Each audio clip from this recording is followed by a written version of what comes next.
Hello everyone, welcome to our YouTube channel सर्व GS सब। देखिए, मैंने पहले अपना चैनल का नाम अपने नाम से रखा था आकांक्षा जीएस सब। अब मैंने चेंज कर दिया, अपने पापा के नाम से कर दिया है। तो प्लीज़ आप लोग वीडियो को लाइक करिएगा और चैनल के नाम को याद रख लीजिएगा, सर्व हब करके हो चुका है। ठीक है, इंग्लिश में भी है और हिंदी में भी, सर्व SARAVE। तो आज हमारा 7th क्लास का है, हमारा सेकेंड चैप्टर नए राज्य और उनके राज्य, हम इसको देखेंगे। 7वीं शताब्दी के कई राजवंशों का उदय हुआ। देखो, 7वीं शताब्दी के बाद कई राजवंशों का उदय हुआ। मानचित्र एक में उपमहाद्वीप के विभिन्न हिस्सों में 7वीं से 12वीं शताब्दी के बीच शासन करने वाले प्रमुख राज्य दिखाए गए, जैसे प्रतिहार, गुर्जर, चाहमान, ये सब लोग, राष्ट्रकूट हो गए, मानखेट हो गए, चोल, चेर, पांड, ये सारे लोग हो गए। ठीक है, इनके बारे में हम आगे से देखते हैं। ठीक, नए राजवंशों का उदय। 7वीं सदी आते आते इस उपमहाद्वीप के विभिन्न भागों में बड़े भूस्वामी और योद्धा सरदार जो अस्तित्व में आ चुके थे। राजा लोग प्राय इन्हें अपने मातहत या सामंत के रूप में मान्यता देते थे। उनसे उम्मीद की जाती थी कि वे राजा या स्वामी के लिए उपहार लाएं और दरबार में हाजिरी लगाएं और उन्हें सैन्य सहायता प्रदान करें। देखो, 7वीं सदी आते आते उपमहाद्वीप में नए नए बड़े भूस्वामी जो थे, योद्धा सरदार, ये अस्तित्व में आ गए थे। पहले ये भूस्वामी और सरदार थे, अब खुद को राजा ये समझने लगे थे और उन्हें अपने माहत या सामंत के रूप में मान्यता देते थे। और उनसे उम्मीद किया गया ना कि आप लोग मतलब कि उनके लिए उपहार वगैरह सब कुछ लाओ। अधिक सत्ता और संपदा हासिल करने पर सामंत अपने आप को महासामंत, महामंडलेश्वर, पूरे मंडल का महान स्वामी इत्यादि घोषित कर देते थे। और कभी कभी ये क्या करते थे ना, अपने स्वामी के आधिपत्य से स्वतंत्र हो जाने का दावा भी करते थे और खुद को राजा बना लेते थे। इस तरह का एक उदाहरण दक्कन में राष्ट्रकूटों का था। किसका था? दक्कन में राष्ट्रकूट।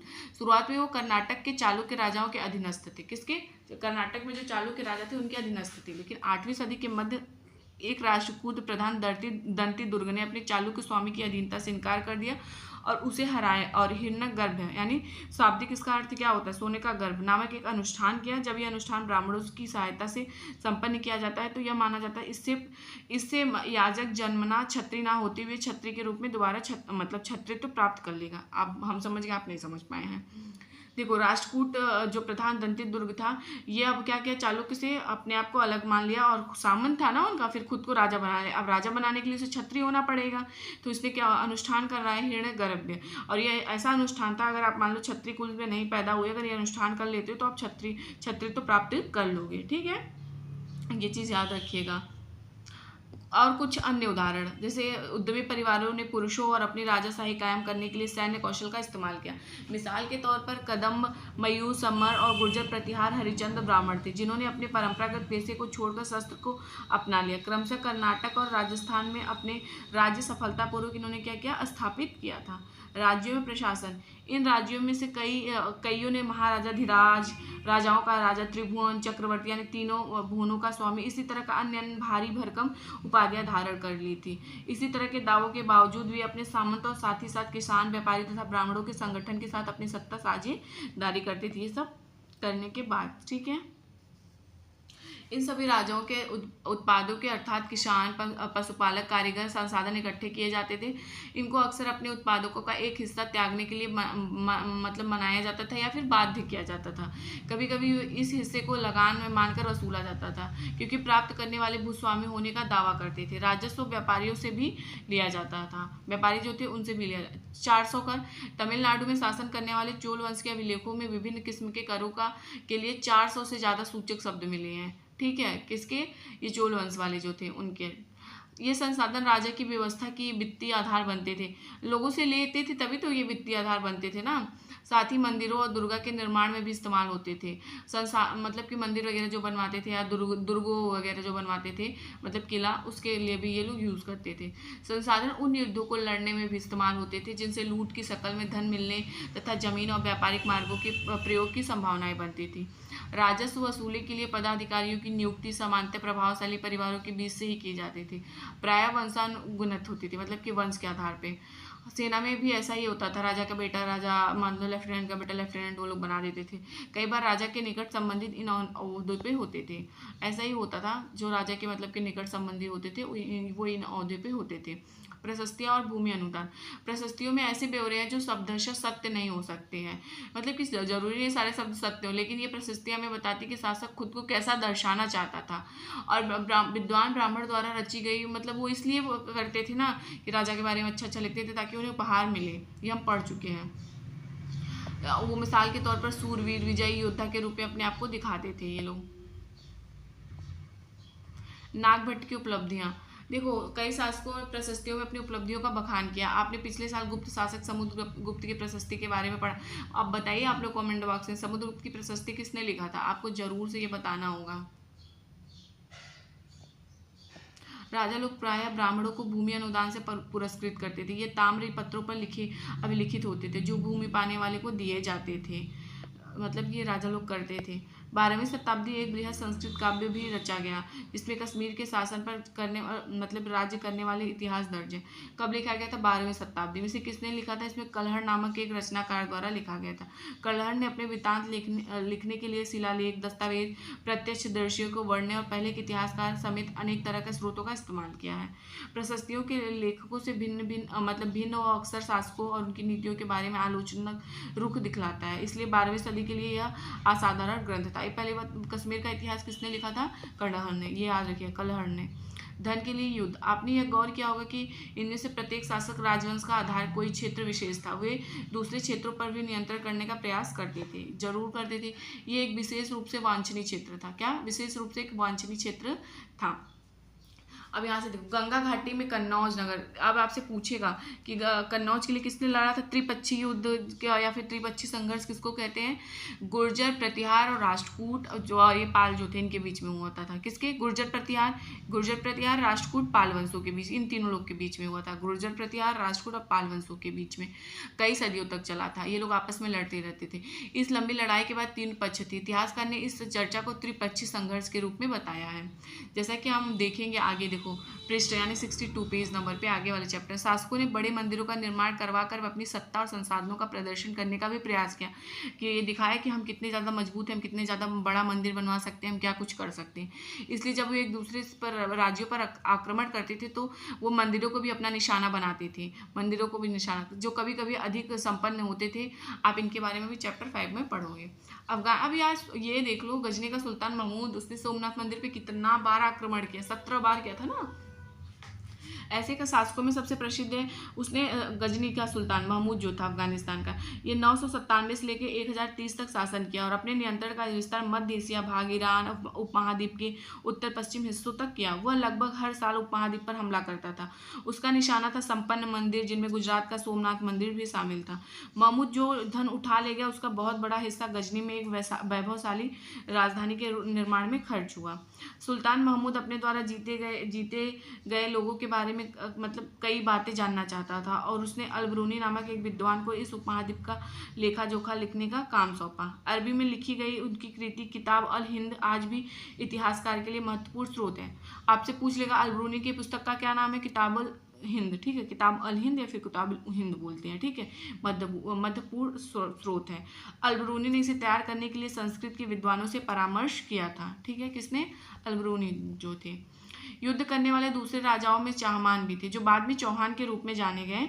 दिल्ली और अजमेर के पास के क्षेत्र पर शासन करते थे। उन्होंने पश्चिम और पूर्व की ओर पर नियंत्रण करने का मतलब कि विस्तार करना चाहा। उन्होंने गुजरात के चालुक्यों और पश्चिम में उत्तर प्रदेश के गढ़वाल से टक्कर लेनी पड़ी थी। चाहमानों का सबसे प्रसिद्ध शासक कौन था, पृथ्वीराज तृतीय, या फिर जिनको हम पृथ्वीराज चौहान के नाम से जानते हैं। इनका सुल्तान मोहम्मद गोरी से पहला वाला युद्ध कब हुआ था, तराइन का प्रथम युद्ध बोलते हैं, 1191 में। इसमें क्या हुआ था, पृथ्वीराज चौहान ने हरा दिया था ये मोहम्मद गोरी को। फिर उसके बाद जो दूसरा वाला तराइन का युद्ध था ना 1192 में, इसमें मोहम्मद गोरी जीत गया था, लेकिन वो छल से जीता था, वो कभी नहीं जीत पाता। जयचंद की मदद से उसने जीत लिया था।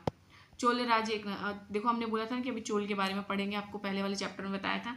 उरेवीर से तंजावुर तक चोल वंश सत्ता में कैसे आए, कावेरी डेल्टा के मुटियार नाम से प्रसिद्ध एक छोटे से मुखिया परिवार की यह सत्ता थी, ठीक है। कावेरी डेल्टा में मुटियार नामक एक प्रसिद्ध छोटे से मुखिया परिवार की सत्ता थी। वे कांचीपुरम पल्लव के राजाओं के मातहत थे। किसके, कांचीपुरम के जो पल्लव राजा थे। उराइर के चोल वंशी प्राचीन मुखिया परिवार के विजयालय ने 9वीं सदी के मध्य मुटियारों को हराकर इस डेल्टा पर कब्जा कर लिया और उसने वहाँ तंजावुर शहर और निशंभ सुदनी देवी का मंदिर बनवाया था, ठीक है। इन्होंने विजयालय के उत्तराधिकारियों ने पड़ोसी इलाकों को जीता और उसका राज्य अपने क्षेत्रफल तथा शक्ति दोनों रूपों में बढ़ता गया। मतलब विजयालय के जो ये सब उत्तराधिकारी थे ये जीतते गए अपने अगल बगल के क्षेत्र। दक्षिण और उत्तर के पांड्य और पल्लव के इलाके इस राज्य का हिस्सा बन गए। राजराज प्रथम, याद रखिएगा, चोल वंश का राजराज प्रथम जो सबसे शक्तिशाली शासक माना जाता था चोल वंश का, 985 में राजा बना और उसी ने इनमें से ज्यादातर क्षेत्रों पर अपने नियंत्रण का विस्तार किया। उसने अपने साम्राज्य के प्रशासन का भी पुनर्गठन किया। राजराज प्रथम। अब फिर उसका पुत्र, राजराज के पुत्र जो आते हैं, राजेंद्र प्रथम, वो अपने पिता की नीतियों को आगे बढ़ाया। उसने गंगा घाटी, श्रीलंका तथा दक्षिण पूर्व एशिया देशों पर भी हमला किया। इन अभियानों के लिए उसने एक जल सेना भी बनाई थी। ठीक है। भव्य मंदिर और काष्ठ से मूर्ति कला, हम इसको देखते हैं। राजराज और राजेंद्र प्रथम द्वारा बनाई गई तंजावुर और गंगई कोट चोलपुरम के बड़े मंदिर स्थापत्य और मूर्ति कला की दृष्टि से एक चमत्कार था। राजराज और राजेंद्र प्रथम द्वारा कौन कौन बनवाया गया? तंजावुर और गंगई कोट चोलपुरम।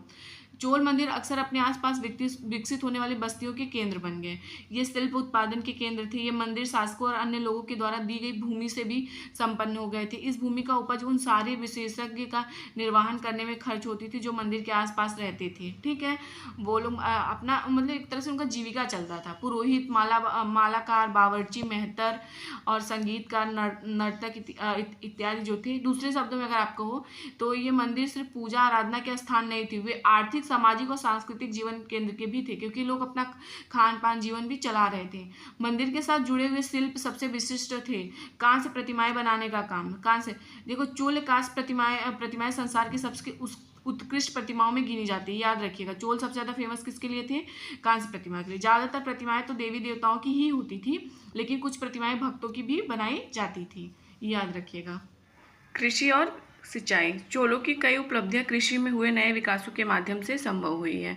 मानचित्र 2 को भी आपको हम दिखाएंगे। गौर कीजिए कि कावेरी नदी बंगाल की खाड़ी में मिलने से पहले कई छोटी छोटी शाखाओं में बढ़ जाती है। ये बार बार पानी उलीचती हैं, जिससे किनारों पर उपजाऊ मिट्टी जमा होती रहती है। देखो कावेरी नदी मान लो यहाँ से बह रही है और ये मतलब कई शाखाओं में बढ़ जा रही हैं, और फिर जब ये अपनी पानी पूरा उलीचती है ना एक पे, तो ये यहाँ पे क्या जमा होता है? उपजाऊ मिट्टी जमा हो जाती है।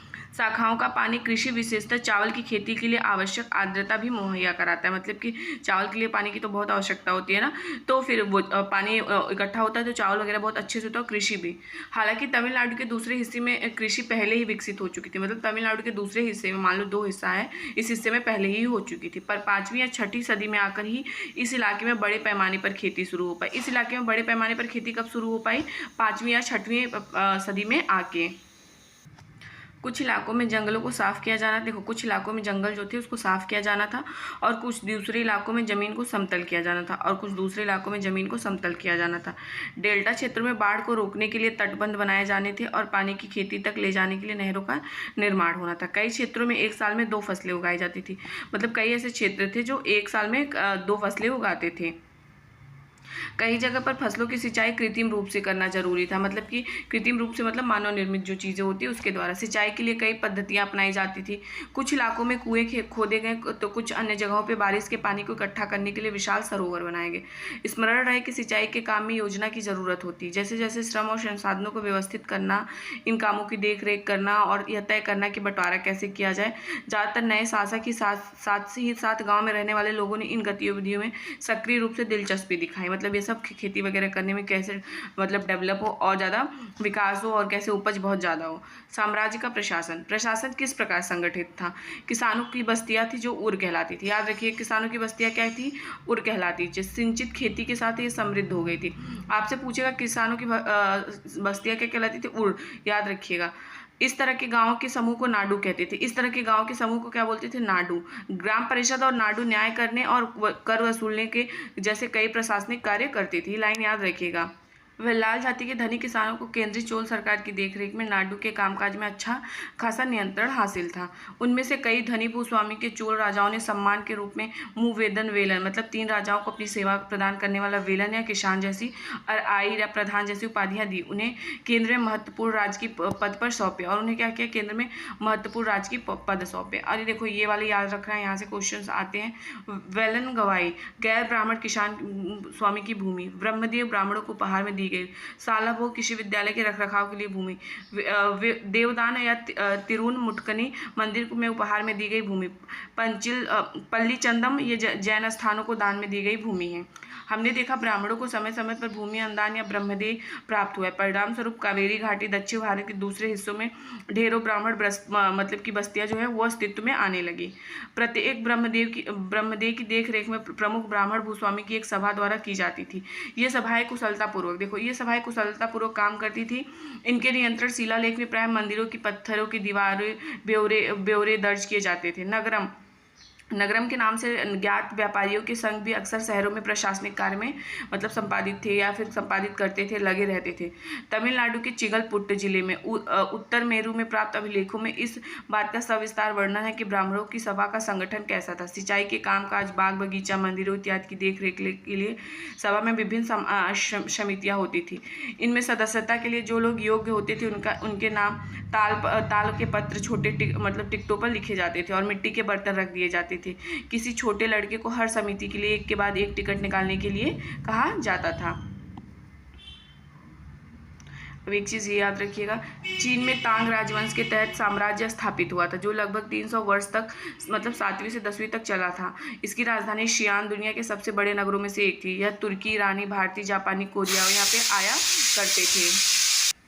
तांग साम्राज्य परीक्षा के माध्यम से नियुक्त की गई नौकरशाही द्वारा प्रशासित होता था। इन परीक्षाओं में हर इच्छुक व्यक्ति बैठ सकता। अधिकारियों के चयन की यह व्यवस्था कुछ बदलावों के साथ 1911 तक कायम रही। तो फिर आप लोग इस वीडियो को प्लीज़ लाइक करिएगा, कमेंट करिएगा और चैनल को शेयर सब्सक्राइब करिएगा। Thank you.